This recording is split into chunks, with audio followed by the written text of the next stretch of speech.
bawa buah-buahan, masakan ayam, apalah daging sapi, dibuatin kapal-kapalan, dimasukin, dialirkan di atas lautan. Untuk apa saya bilang? Ya supaya minta kapalnya nanti tidak diganggu, ikan-ikannya nggak pergi. Ini ini ini nggak boleh sama sekali. Apa hubungannya ini? Yang lucu Ustaz, pada saat mereka turunkan ayam bakar, ayam goreng, buah-buahan, antara tempat mereka membuang dengan ke laut bebas, itu ada sedikit jalan sempit sehingga harus lewat situ. Di situ banyak anak-anak kecil sudah menunggu. Sehingga pada saat lewat diambilin sama anak-anak kecil itu dimakan. Kan ini ya kesalahan ini. Ya boleh sama sekali. Nanti kita akan banyak rincikan tentang masalah bab syirik. Ini merusak tauhidnya. Allahu Rabbi wal Islam dini wa Muhammadan Rasulullah.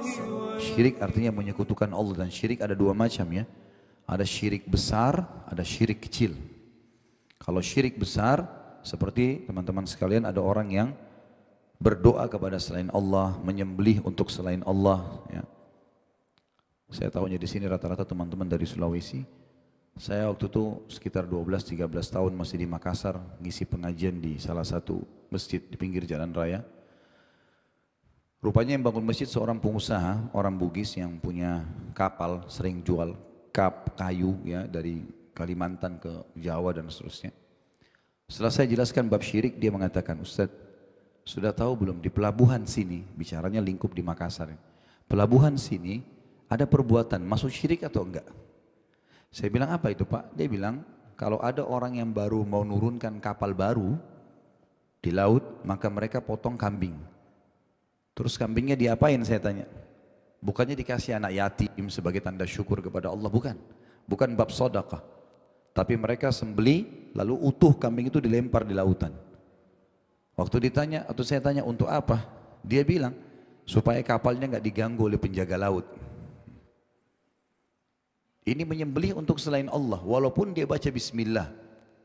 Tidak pernah Rasulullah SAW perintahkan sahabat kalau mau melakukan sesuatu, baru beli kendaraan, kemudian melakukan hal-hal yang seperti ini. Sama sekali tidak pernah ada perintahnya. Dan seorang muslim harus merasa cukup dengan agamanya Islam. Tidak boleh sama sekali ditambah-tambah. Sudah cukup dengan kemurnian itu. Contoh saja. Banyak orang di Indonesia yang saya dapatkan informasi, terutama teman-teman nelayan. Saya pernah datangi salah satu wilayah di Indonesia, tidak usah saya sebutkan kotanya. Hanya yang penting kita ambil pelajaran darinya.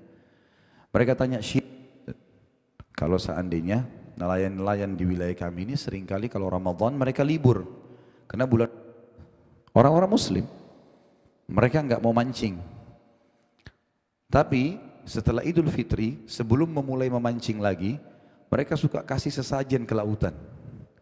Bawa buah-buahan, masakan ayam, apalah daging sapi, dibuatin kapal-kapalan, dimasukin, dialirkan di atas lautan. Untuk apa saya bilang? Ya supaya minta kapalnya nanti tidak diganggu, ikan-ikannya nggak pergi. Ini nggak boleh sama sekali. Apa hubungannya ini? Ya. Bahkan saya diceritakan sama beberapa teman-teman yang sempat undang saya ke wilayah itu tablik akbar. Mereka bilang, yang lucu Ustaz, pada saat mereka turunkan ayam bakar, ayam goreng, buah-buahan, di lautan, antara tempat mereka membuang dengan ke laut bebas, itu ada sedikit jalan sempit, sehingga harus lewat situ. Di situ banyak anak-anak kecil sudah menunggu. Sehingga pada saat lewat diambilin sama anak kecil itu dimakan. Kan ini ya kesalahan ini. Ya boleh sama sekali. Nanti kita akan banyak rincikan tentang masalah bab syirik. Ini merusak tauhidnya. Kalau Bapak Ibu mau sembeli, baca nama Allah bismillah, Allahu Akbar, sedekahkan dagingnya untuk anak yatim, untuk orang miskin, kita makan sendiri, silahkan. Ada dalilnya. Tapi kalau dilempar di lautan, ditaruh di kuburan, siapa yang makan ini? Untuk siapa? Penjaga ini dan penjaga itu. Ini semua khurafat. Bumi Allah ini hanya dijaga oleh malaikat, tidak ada yang lain. Ya, yang masih punya keyakinan rumah saya ada penjaganya, akhirnya datang betul setannya. Ya. Nggak ada yang jaga rumah kita kecuali kita sendiri. Syaitan makin senang kalau orang punya keyakinan-keyakinan yang seperti itu.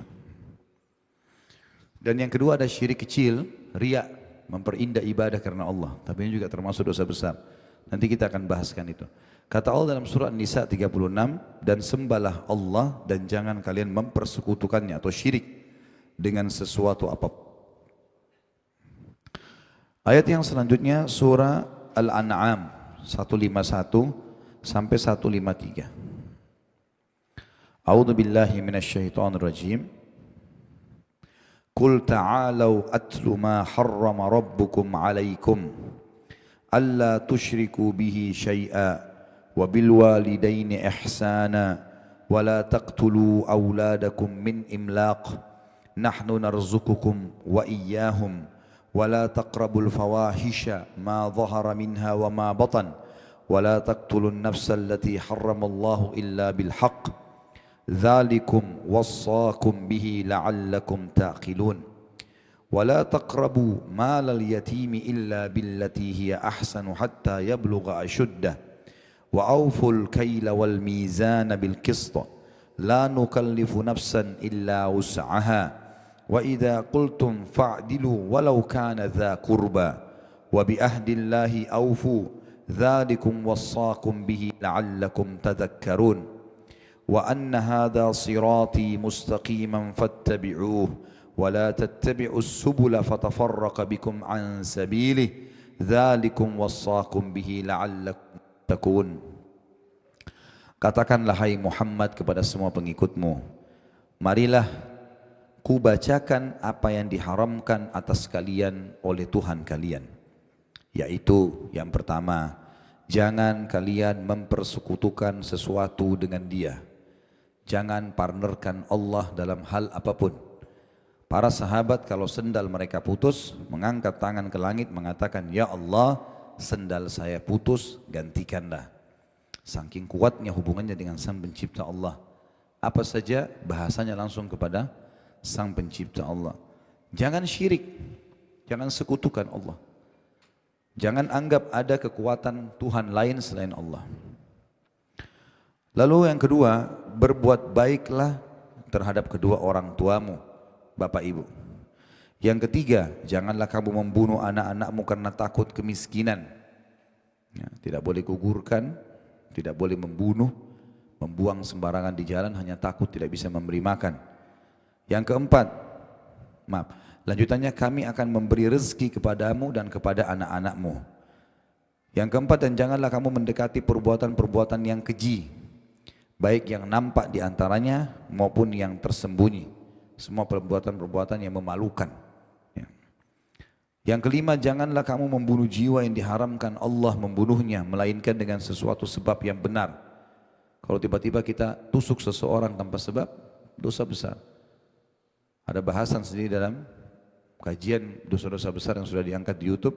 Bapak Ibu bisa ikutin itu insya Allah dari ceramah-ceramah saya. Tapi yang dimaksud dengan sebab yang benar adalah kita lagi jalan diserang oleh perampok. Kalau kita bela diri, maka itu boleh kita membunuhnya. Atau pemerintah menangkap seseorang yang melakukan kriminal yang besar sekali, seperti dia membunuh, maka dibunuh juga dalam Islam. Ya. Demikian itu yang diperintahkan oleh Tuhan kalian kepada kalian supaya kalian memahaminya.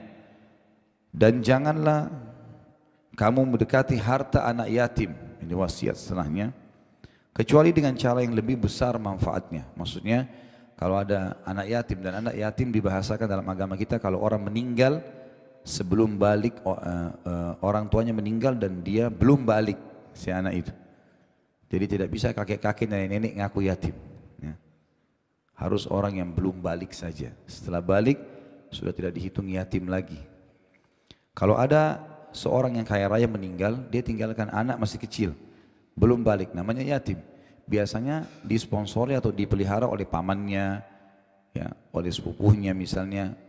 Maka sponsor-sponsor anak yatim ini boleh menggunakan dana atau harta anak yatim tadi untuk kebutuhan si yatim dan biaya rumahnya umumnya. Misal numpang di rumahnya, maka dia bayar listrik.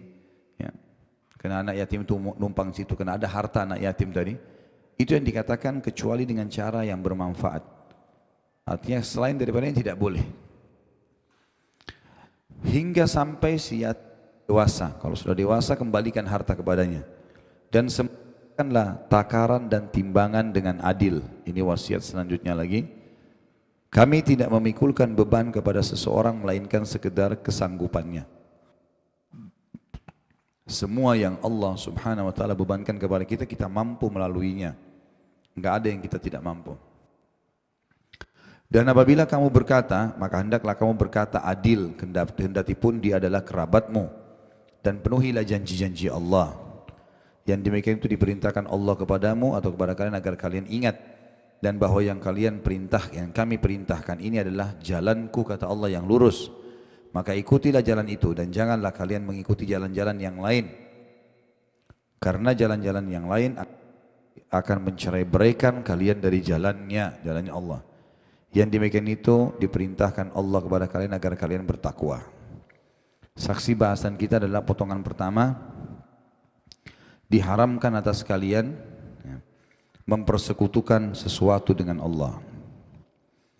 Selanjutnya Ibnu Mas'udin radhiyallahu anhu, sahabat Nabi yang mulia, berkata, barang siapa yang ingin melihat wasiat Muhammad sallallahu alaihi wasallam yang tertera di atas cincin stempel milik beliau. Jadi Nabi SAW punya cincin, ada tulisan di atasnya. Dan beliau kalau ngirim surat resmi, distempel pakai cincin itu. Maka hendaklah dia membaca tulisan di stempel cincinnya Nabi. Sesuai dengan firman Allah, katakanlah hai Muhammad, marilah ku bacakan apa yang diharamkan kepadamu oleh Tuhanmu, yaitu janganlah kamu berbuat syirik sedikit pun kepadanya. Sampai akhir ayat tadi. Sampai firman Allah, sungguh inilah jalanku yang berada dalam keadaan lurus dan seterusnya. Muadz bin Jabal radhiyallahu anhu menuturkan, dan tadi itu tentu hadis nomor yang kita bacakan adalah footnote nomor 4, diriwayatkan Tirmidzi, Ibnu Munzir dan Ibnu Abi Hatim. Jadi kita lihat keistimewaannya buku ini walaupun kecil, rujukannya jelas. Hadis yang selanjutnya adalah hadis riwayat Bukhari Muslim dalam kitab sahih mereka. Seseorang sahabat yang mulia, Muadz bin Jabal, menuturkan radhiyallahu anhu, kuntu radifan Nabi sallallahu alaihi wasallam ala himar, faqala li ya Muadz, atadri ma haqqullahi ala al-ibad wa ma haqqul ibadi ala Allah? Qultu Allahu wa rasuluhu a'lam. Qala haqqullahi ala al-ibadi an ya'buduhu wa la yushriku bihi syai'a, wa haqqul ibadi ala Allah alla yu'adziba man la yushriku bihi syai'a. Qultu ya Rasulullah, afala ubashshirun nas? Qala la tubashshirhum fayattakilu. Aku pernah dibonceng oleh Nabi SAW di atas seekor keledai, kata sahabat Nabi Muadz bin Jabal radhiyallahu anhu. Lalu beliau bersabda kepadaku, hai Muadz, tahukah kamu apa haknya Allah yang wajib dipenuhi oleh hamba-hambanya, dan apa hak para hamba yang pasti dipenuhi oleh Allah? Maka aku menjawab, Allah dan Rasulnya lebih mengetahui. Beliau pun bersabda, hak Allah yang wajib dipenuhi oleh para hambanya ialah supaya mereka beribadah kepadanya saja dan tidak berbuat syirik sedikit pun kepadanya. Sedangkan hak para hamba yang pasti dipenuhi Allah ialah bahwa Allah tidak akan menyiksa orang yang tidak berbuat syirik sedikit pun kepadanya. Lalu aku bertanya, ya Rasulullah, tidak perlukah aku menyampaikan kabar gembira ini kepada orang-orang? Kata beliau, jangan kamu menyampaikan kabar gembira ini kepada mereka sehingga mereka nanti akan bersikap menyandarkan diri. Tapi saksi bahasan kita adalah di sini Allah, kata Nabi SAW, tidak akan menyiksa orang yang tidak berbuat syirik. Tidak berbuat syirik, dan syirik lawan daripada tauhid. Ya. Hati-hati dengan syirik-syirik ini. Ya. Menganggap segala sesuatu makhluk bisa mencapai kepada kualitasnya Allah. Maksud dalam syirik juga adalah menggantungkan nasib sama benda, atau menganggap sesuatu yang sial dari waktu-waktu yang sudah Allah ciptakan. Misal contoh, ada sebuah hadis yang berbunyi, kata Nabi SAW pada saat turun hujan lebat di malam hari, habis sholat subuh basah semuanya, Maka Nabi SAW mengatakan, Allah berfirman, wahyu turun kepadaku melalui Jibril, telah tiba pagi hari ini hamba-hambaku yang beriman kepadaku dan kufur kepada bintang-bintang.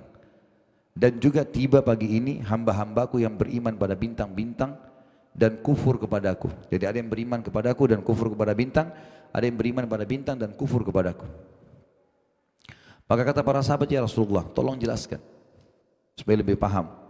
Kata Nabi SAW, Allah berfirman, siapa yang mengatakan hujan ini turun dengan izin Allah, maka dia telah beriman kepadaku, kata Allah, dan kufur kepada bintang-bintang. Dan siapa yang mengatakan hujan ini turun karena bintang-bintang, maka dia beriman kepada bintang dan kufur kepadaku. Ya. Jadi tidak boleh kita mengatakan terjadinya fenomena alam karena bintang, karena gunung. Ya, tapi memang karena Allah telah menentukannya. Juga sama tadi masuk dalam masalah syirik, menghina waktu. Seperti sabda Nabi SAW yang berbunyi, jangan, kata Nabi SAW, Allah berfirman, jangan kalian menghina waktu, menganggapnya sial, karena aku yang menciptakannya. Seperti di Indonesia orang anggap hari Selasa hari sial. Ya. Ada nggak ini keyakinannya? Ya, saya waktu masih di Makassar pengalamannya banyak sekali ini. Waktu saya pas pegang yayasan orang tua saya di Makassar, beliau kebetulan memegang klinik yang ada satu pegawai baru bergabung, kemudian dia naik motor, satu tugas dari yayasan untuk dia kerjakan, dia pergi. Pada saat dia pergi, sejam kemudian dia balik, rupanya tabrakan, luka-luka. Orang yang ditabrak sama dia juga ikut ke klinik orang tua saya, lalu diobatin. Setelah diobatin, pergilah semuanya. Rupanya ada beberapa orang suster di klinik yang lagi ngobrol-ngobrol agak jauh, saya cuma dengar saja. Mereka bilang, itu kan karena hari Selasa. Terus saya tanya dari jauh, memang kenapa hari Selasa? Loh, Ustadz belum tahu. Saya bilang, enggak, saya enggak tahu. Dia bilang, hari Selasa kan sial. Karena hari Selasa itu jadi tabrakan. Orang buka usaha hari Selasa bangkrut. Dan seterusnya. Ini enggak boleh ini. Semua waktu baik. Ada waktu lebih baik dari waktu yang lain, iya. Kayak Jumat lebih baik daripada hari yang lain, iya. Ramadan lebih baik daripada bulan-bulan lain, iya. Lokasi Mekah dan Madinah lebih baik dari tempat lain, iya. Tapi bukan berarti yang lainnya buruk. Allah ciptakan semua itu kebaikan. Contoh.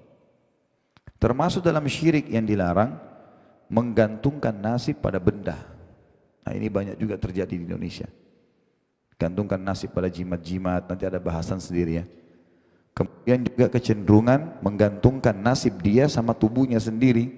Seperti kalau tangan kanannya gatal, mau keluarin duit, tangan kiri mau dapat duit. Nah, kalau ini betul enak, kita gatalin ada tangan kiri kita terus dapat duit, tidak usah kerja. Matanya kalau kedap-kedip di atas mau senang, kalau kedip di bawah mau sedih. Ini nggak boleh ini bagian dari syirik. Ya, nggak ada hubungannya. Mata kita kedap-kedip karena ngantuk itu. Nggak ada hubungannya sama sekali dengan sedih atau senang. Orang-orang Arab jahiliyah dulu, mereka sering gantung nasib sama benda begini. Mereka biasanya cabut bulu merpati, ditulis. Misal dia kalau mau safar, ditulis bulu pertama safar, bulu kedua tidak safar, bulu ketiga tidak ada tulisannya. Ditaruh dalam sebuah kotak, lalu kemudian dia tidak lihat, dia acak sama dia, diambil. Kalau keluar tulisan safar, berarti dia akan aman di jalan. Apa hubungannya dengan dia aman dengan bulu merpati? Tapi begitu tradisi jahiliyah dulu. Kalau keluar bulu yang tertulis tidak safar, maka kalau dia paksakan pergi dia akan celaka. Kalau keluar bulu yang tidak ada tulisan, dia harus mengulangi supaya keluar satu dari dua bulu yang pertama. Atau cara lain, mereka kalau mau safar, dia berdiri di pintu gerbang kotanya. Misal arahnya dia ke barat atau ke timur. Kalau arah dia ke barat, dia lepas burungnya. Kalau burung itu terbang ke arah barat, berarti dia akan selamat. Kalau terbang ke arah lawannya kiri, timur, berarti dia akan celaka. Ini namanya tatayyur. Menggantungkan nasib pada benda-benda ini. Tidak ada hubungannya sama sekali. Kandungan bab ini, dan kita tutup dengan ini tentunya, ada banyak sekali pelajaran yang bisa diambil, kurang lebih Syekh Muhammad ini menyebutkan 24 poin penting kandungan bab ini. Dan setelah ini kalau ada yang mau bertanya silahkan ditulis di kertas. Insya Allah kita akan jawab bila sesuai dengan tema. Yang pertama, hikmah diciptakannya jin dan manusia oleh Allah Subhanahu wa ta'ala. Hikmahnya adalah untuk ibadah, untuk tunduk. Kita tinggal nikmati. Halal sudah jelas, haram sudah jelas. Perintah sudah jelas dengan janji-janjinya, larangan sudah jelas dengan ancamannya. Yang kedua, ibadah adalah hakikat tauhid. Ibadah, cinta, semua niat, definisinya semua niat, semua perkataan, semua perbuatan yang dicintai dan diperintahkan oleh Allah. Ibadah adalah hakikat tauhid. Kalau semua niat kita, semua perkataan, semua perbuatan kita lakukan semua yang diperintahkan dan dicintai oleh Allah, berarti kita sudah bertauhid. Karena pertentangan yang terjadi antara dalam kurung antara Rasulullah SAW dengan kaum musyrikin adalah dalam bahasan bab tauhid ini. Yang ketiga, barang siapa yang belum melaksanakan tauhid ini, belum mengisahkan Allah, masih banyak perbuatan syiriknya, maka ia belum beribadah atau menghamba kepada Allah. Di sinilah letak pengertian firman Allah Subhanahu wa taala surah Al-Kafirun ayat 3. A'udzu billahi minasyaitonir rajim wala antum 'abiduna ma'abud, dan kamu bukan penyembah Tuhan yang aku sembah. Jadi surah Al-Kafirun ada sebab turunnya ya. Pernah ada orang datang kepada baginda Nabi SAW sambil berkata, hai Muhammad, supaya adil Mekah kita bagi dua saja. Kata Nabi SAW, bagaimana ceritanya itu? Dia bilang, sehari kami sembah Tuhanmu, sehari kamu sembah Tuhan kami, supaya adil. Kata Nabi SAW, gak bisa. Lalu mereka negosiasi lagi, hai Muhammad, sehari buat Tuhan kami, sepekan buat Tuhanmu. Kalau orang berpikir ringkas, tidak apa-apalah ikut sembah-sembah berhala, ya, ikut wirid-wiridnya, zikir-zikir mereka, ya. Kalau satu minggu mereka beribadah pada Allah, Nabi bilang gak bisa. Mereka negosiasi lagi, wahai Muhammad, kalau begitu sehari buat kami, sebulan buat kamu. Kata Nabi SAW, gak bisa. Baik, sehari buat kami, setahun buat kamu, hai Muhammad. Nabi bilang gak bisa. Terakhir, sekali buat kami, sembah Tuhan kami, ikuti ritual-ritual kami, sehari saja. Kami sembah seumur hidup. Kami jadi muslim seumur hidup. Kata Nabi, gak bisa. Sehari atau sesaat tidak kita buat musyrik. Nyembah-nyembah berhala Allah, ini gak mungkin. Maka pada saat itu Jibril membawa lengkap surah Al-Kafirun. A'udzubillahi minasyaitonirrajim. Qul ya ayyuhal kafirun.